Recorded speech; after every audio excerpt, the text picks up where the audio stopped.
Hi friends, welcome to our channel random balls.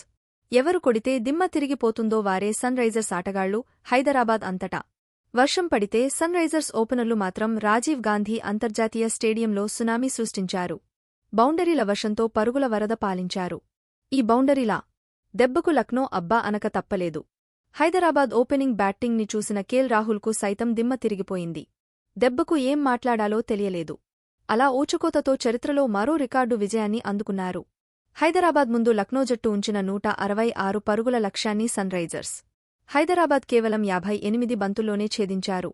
Travis head, Abhishek Sharma తుఫాన్ batting దెబ్బకు లక్నో బౌలర్లు ఏం చేయాలో తెలియక తలలు పట్టుకున్నారు. కేఎల్ రాహుల్ టాస్ గెలిచి బ్యాటింగ్ ఎంచుకోవడంతో లక్నో 4 వికెట్లు కోల్పోయి 165 పరుగులు చేసింది. లక్ష్యాన్ని సన్ రైజర్స్ 9.4 ఓవర్లలో వికెట్ నష్టపోకుండా 167 పరుగులతో అద్భుత విజయాన్ని అందుకుంది. ఇది విధ్వంసం యొక్క మ్యాచ్ అని లక్నో ఓటమిపై కేఎల్ రాహుల్ స్పందించాడు. నాకు ఇప్పటికీ మాటలు రావడం లేదు అని చెప్పాడు. వాళ్ల బ్యాటింగ్ విధానానికి తమ జట్టు 300 పరుగులు చేసినా ఓడిపోయి ఉండేదని రాహుల్ పేర్కొన్నాడు. ఇలాంటి బ్యాటింగ్ని హైలైట్స్ రూపంలో టీవీలో చూశాం. ఇప్పుడు వాస్తవంగా దగ్గర నుంచి చూశాను అని రాహుల్ చెప్పాడు. అద్భుతమైన బ్యాటింగ్తో చేజింగ్ చేసిన హైదరాబాద్ ఓపెనర్లపై రాహుల్ ప్రశంసలు కూడా కురిపించాడు. హెడ్ని ఆపడం కష్టంగా మారిపోయింది అని చెప్పాడు. అభిషేక్ శర్మ మరోసారి అద్భుత బ్యాటింగ్ చేశాడని పేర్కొన్నాడు. ఇలాంటి మరిన్ని లేటెస్ట్ క్రికెట్ న్యూస్ కోసం మా ఛానల్ని సబ్స్క్రైబ్ చేసుకోండి. Thank you for watching.